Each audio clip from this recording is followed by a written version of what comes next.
Welcome to the Tojo Dojo for this week's episode of Pig's Ear in Review, the greatest show on the planet, as voted on by me. You gotta start Didn't somewhere. quite win a game award, did it? Yeah, look, we didn't win Best Streamer this year, but maybe we'll hope for next year. But in the running, potentially, is Myshtuff and Riku Rose. How you doing this week? I'm good, thanks, mate. You?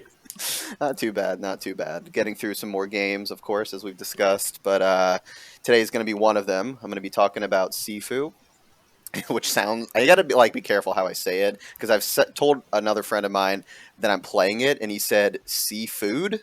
Like, what? And I'm like, no, Sifu, S-I-F-U. Look, this year we already had Live Alive as well. Right. Or Live Alive. Can we get more clear names, please? This is getting a little ridiculous. And then, of course, for you'll be talking about Glass Onion, a Knives Out story. Is that the full title? I'm just calling it Glass Onion. I don't get it. All right, Glass Onion, a Star Wars story. That's right between Han Solo and Rogue One. If you weren't sure. I forget the timeline where it fits in. Yeah, this is the prequel era. There's too many shows now.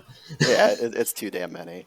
But yeah, so let's just get into it then. So, Sifu, I got recently as part of a Black Friday bundle, as some of the other games I've been talking about. So I got to it a little bit late, but it was nice because I got the Vengeance edition, which came with a steel book and an art book or whatever. But it was basically cheaper than the standard edition, which was nice. So that was pretty cool. But yeah, this game came out, I don't know, probably 6-7 months ago, something like that. But Sifu is an interesting game because it's a brawler kind of fighting game, but it's not you know how in the Yakuza games it's to some extent a button masher. You can do combos and heat actions and stuff like that, but at least when I play the Yakuza games, I'm frankly just button mashing. Yeah, there's the odd boss you have to dodge, but other than that, it's square, square, square, triangle. Right, exactly. Yeah. So with this game, it's a martial arts game, but it is very much technique driven, and you have to very much pay attention. This is not a game where you can just mindlessly play it, which I kind of knew going into it with how it was advertised, but I was actually surprised with how involved it was. And not to I hate it when everyone compares things to Dark Souls, because that's not what I'm trying to say. This is not the Dark Souls of brawler fighting games per se, but it's reminding me of it because it's a game that you can't really play passively. It's very active. Yeah. You have to be paying attention.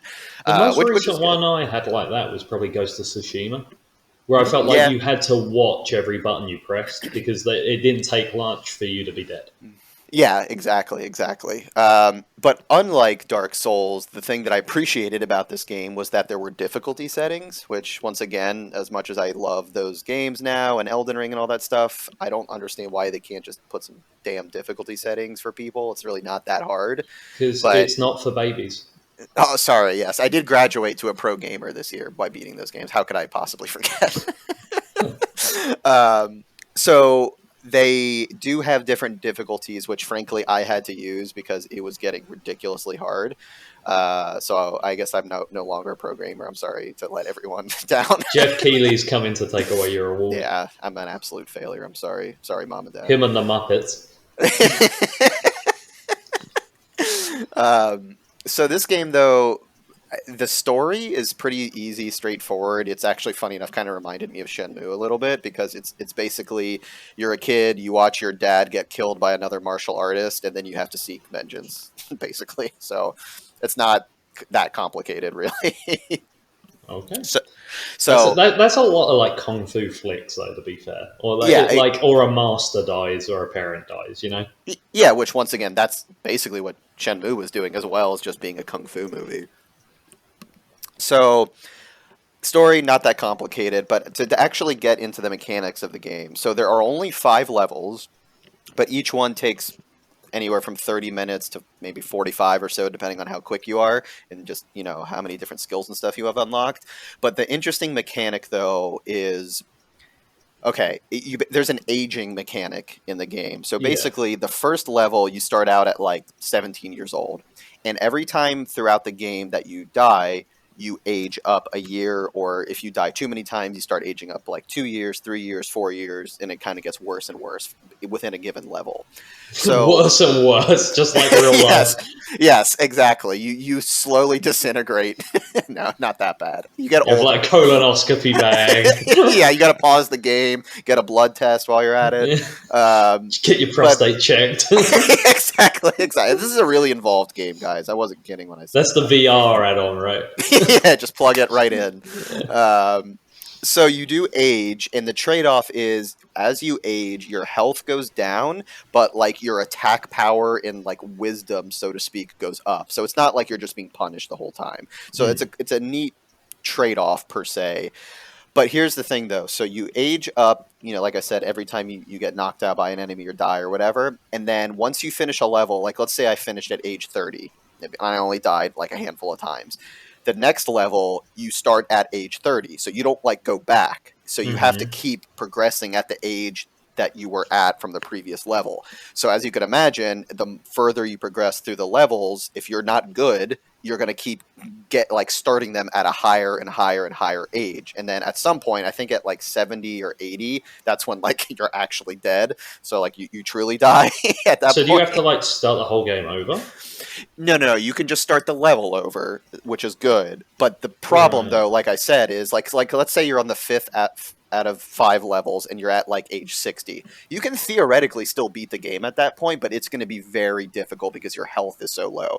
So Yeah. how do you get around that? You can go back to earlier levels, replay them, and finish them at a lower age, and then that sort of carries over. Ah. So it is a cool mechanic. I have to say I've never really seen anything like that, and you do carry some progress forward. There's certain skills. The other thing is you can unlock different like skills and like techniques, and you can either temporarily unlock them for like that level, or if you upgrade them like multiple times, you unlock it like forever, basically. So there is a progression of sorts with unlocking skills. So they do a really good job about like that aspect of the game. But like I said, that essentially is what makes the game hard. Is like it's like forcing you to get better, I guess, because otherwise you're gonna have a hell of a time, later on. So I think in total, I beat this game maybe in about 6 or 7 hours, something like Okay. that. Yeah. But that It's was, more a budget game as well, though, isn't it? I don't think it was like $60, was it? I mean, I paid for like I think $40 for it. But granted, like I Okay. said, that was a Black Friday deal, so I don't know if I just Maybe it got was. lucky with that.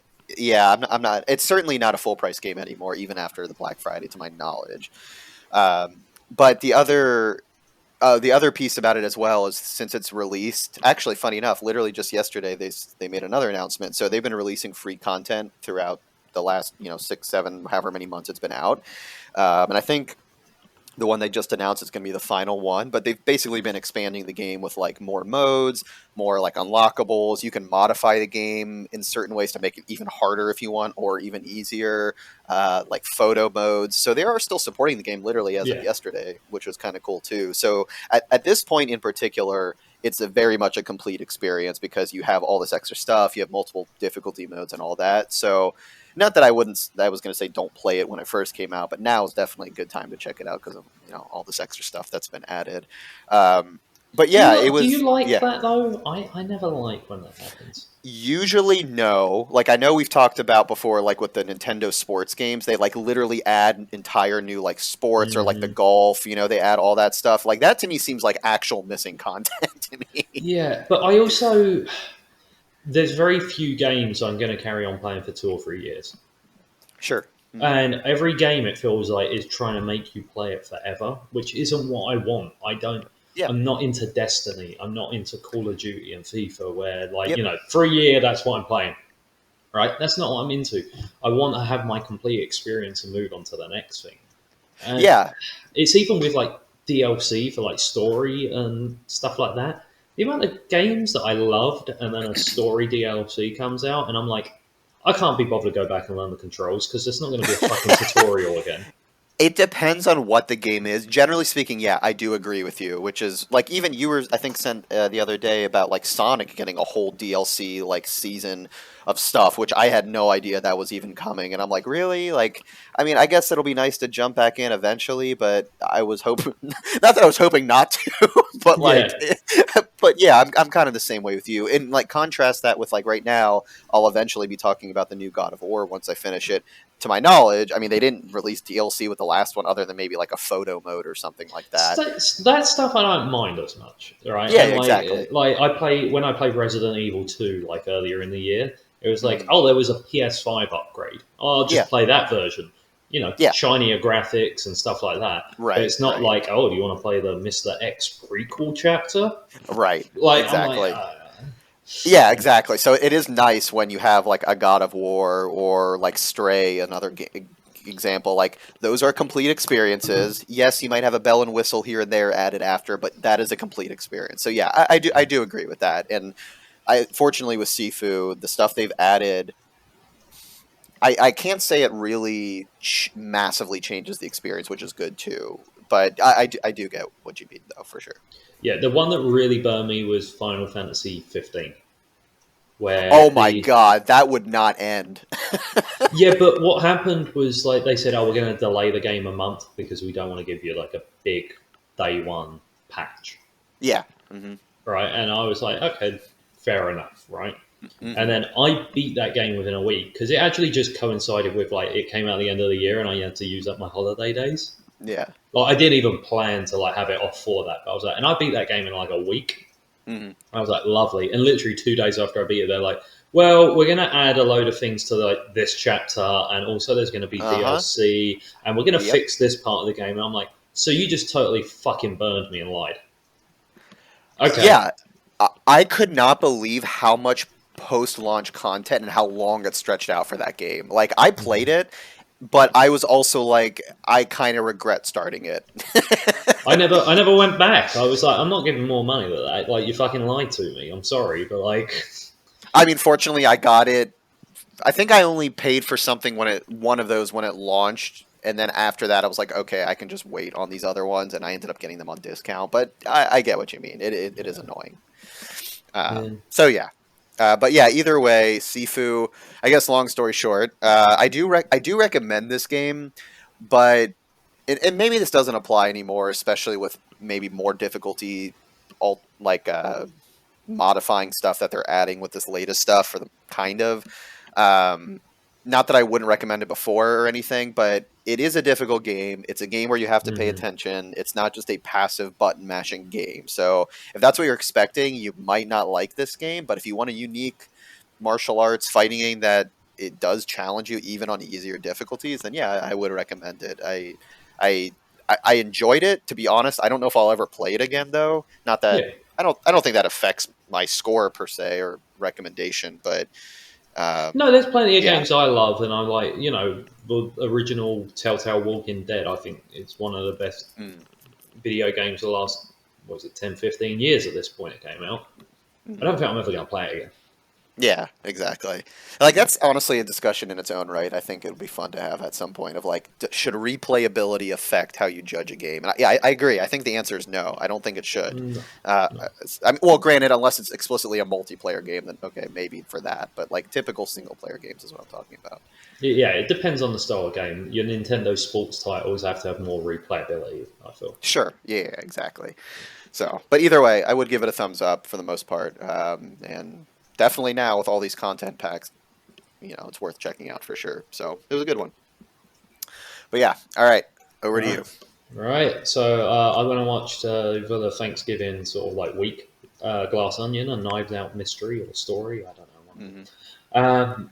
Because it was in the theaters before it comes out on Netflix this Christmas. Hmm. Did you watch the first Knives Out movie? I still have not. I've heard good things, but it's one of those that like I kept hearing about it. Everyone raved about it, but I just never got around to watching it. So I hated The Last Jedi, which is Ryan Johnson, Hmm. who directed these movies. But I actually really enjoyed Knives Out. Okay, So I really think it's a case of he just didn't fit Star Wars, sure, sure. right?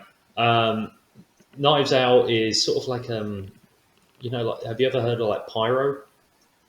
Like they're like the murder mystery novels, or like like Murder on the Orient Oh, Express, stuff like that. yes, got it. Where it's Yes, like the same detective doing sort of like different mysteries and stuff. yeah. This seems to be what he's going with now, because Knives Out was just Daniel Craig coming in with a weird Southern accent, and they like talk about like he did it in the first one. And I think he kind of got made fun of for how weird it was. That in Uh, this second one, he's just leaned into it even fucking more. He's oh, like so getting it. he lives it up. He does Yeah, more. he's Perfect. like, yeah. But there's like one bit that really fucking cracked me up where he goes to say like fuck. He goes fiddlesticks. I'm sold. Yeah. I'm in. I love Daniel Craig. He's a great Daniel, actor. yeah, I never watched really the James Bonds or anything, but everything I've actually seen him in other than that, he's been pretty awesome Yeah, in. he's great. So it's him, and I was a bit worried going into this because I saw the original Knives Out when it was first in the theaters, Mm-hmm. and I couldn't really remember much of it. Mm-hmm. And I was like, oh, I know I enjoyed it, but I'm like, oh, am I going to be a bit lost? Because I remember a lot happened. Mm-hmm. There's a lot of twists, a lot of black backstabbing. I'm like, I'm not going to remember character names if they bring it up and things like that. This, I could legit put it on and just tell you it's an original movie and you wouldn't know it's a sequel. Oh, okay. And I like that. I like that it's the only thing that carries over is Daniel Craig's character, who never even mentions anything that happens in the first one. So it is just treated like it's just another mystery type of thing. Yeah, but that's it. It's those style of like murder mystery, like the old Sherlock Holmes type of stories, where Yeah. it's like you can just be plopped down into the current mystery Or, and or even like go from there. old Pink Panther movies, and like you don't really. I mean, yeah, they may have had a couple reoccurring characters, but like you could really put on any one of them. It doesn't matter. Yeah. Yeah, I feel this movie goes a bit more for the wackiness Okay. and like the humor, because the first one it had humor in it, but it played it a bit more seriously. Okay. This one does go a bit more wacky because the original is a guy who dies and he just has it in his will that when he dies, a detective has to investigate the murder and make sure there was no foul play. Mm-hmm. Right. And he's like a murder mystery novelist, right? And then it's like in a big house. It's like if James Patterson got murdered, essentially. All right. Right. But then in this one, now, imagine jumping from like murder mystery in an old mansion to this time we are on Jeffrey Epstein's island. Oh God, turn it up to 11. All right. And he's played by Edward Norton. What the? Yeah. Edward Norton. All right. Yeah. All right. He is like Jeffrey Epstein, essentially.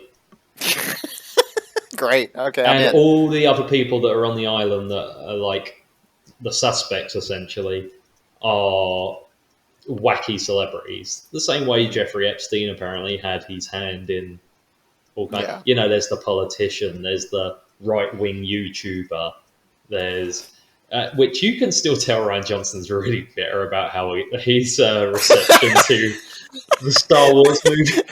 Just subtle little like nods. Not Yeah. even subtle. He's like getting a frying pan and holding your head against the kitchen counter while he hits you with it.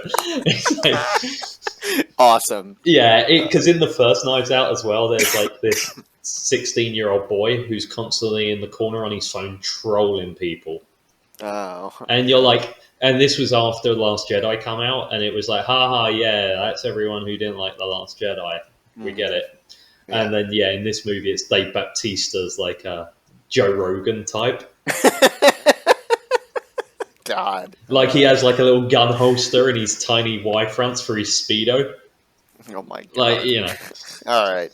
I love Yeah. it. Great. Yeah, it's more wacky, this one, but it is still fun. It is still Okay. really good.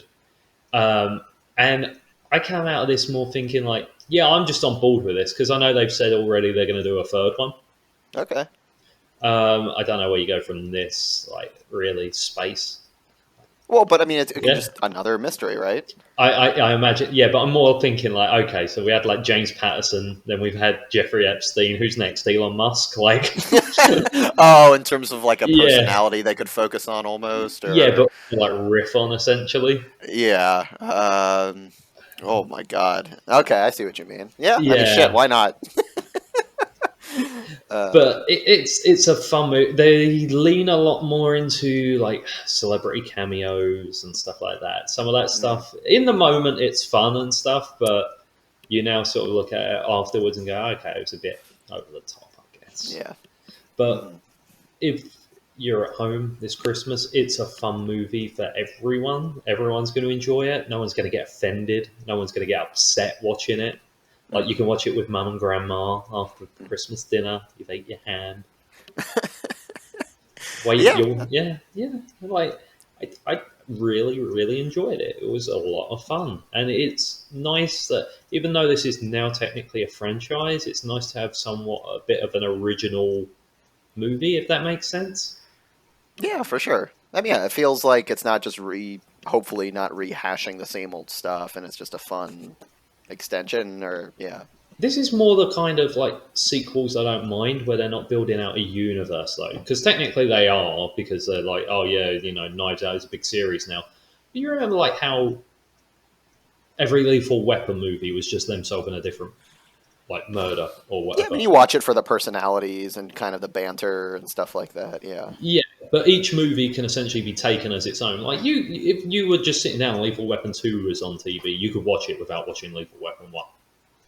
Yeah, exactly. Yeah. Same with like Beverly Hills Cop or things like that. Hmm. It feels more like that kind of sequel, not like okay, well we got to plant this seed and then we'll get like a prequel of that character. Which is nice. Yeah, like sequels can just be their own fun thing. I mean, I told you recently I watched the Alien and Predator movies, and the even though Predator 1 and 2 have the Predator, they're like completely different settings, and like it's really goofy and different, like jungle versus city. But like, yeah, you have a thread, but it doesn't have to be that related per se. So No, just some fun dumb shit. yeah, it's fun to just turn your brain off and have a good time. And listen to Daniel Craig be Southern Good on old Jeffrey Daniel. Epstein's island. I love it. What a great actor. Yeah, I will give it a thumbs up. I would definitely say to you, give the original Knives Out a watch. It's a lot of Mm. fun, and I'm excited to see what the next one is. What's the? Well, I mean, I probably don't know off the top of your head, but the original one, I'm curious if it's on some. It has to be on some streaming I service, I would imagine imagine. Netflix, because Netflix have like they made this one. I can't imagine they don't have the original on there. Yeah, it's on something, so I'm sure I can find it. But yeah, it's definitely one of those movies. Like I know I wanted to watch. I'm sure I'm gonna love it. But then again, like I said before, it's taken me like basically my entire life to watch Indiana Jones. So hopefully I'll get to it sooner than It's an easier watch than the Indiana. It's like two movies at this point. Yeah, yeah, I don't have much to catch up on. It's You got to okay. do it now before there's six of them, and then it's too hard. Exactly. And We then were yeah, actually talking about by this the other day, me and my friends. Like, we were saying, like, can you imagine when we have fucking kids and they want to watch the Marvel movies in order? oh my god. Like in Just 5 to 10 years' time, and you got to start at Iron Man 1 and go through all of them again. well, I guess I'm just gonna quit my job, honey. Sorry. I have to go through the entire MCU.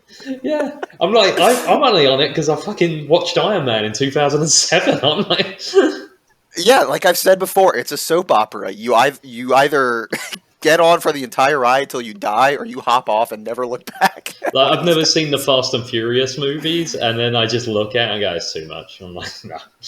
I've seen a couple. They're mostly terrible. You're not missing much. You're not missing How a whole dare lot. you? Apparently, it's about family. I don't know. Sorry, Vin Diesel, if you're watching, because I know you are. Sorry to offend you, but it's What not else that. has he got going on? He might be watching. Come on, he's Groot. He's got that tough voice acting. Oh goodness. Right. Anyways, Thumbs up, though. thumbs up. That's good to hear. All right. So if you've watched this movie or if you played Sifu, definitely let us know what you think. Tell us if you're a pro gamer as well and didn't have to switch the difficulty. I did, but hopefully you didn't. But until next time, take it easy and like, comment, subscribe, and we'll catch you on the next one. Take it easy. Bye. Bye.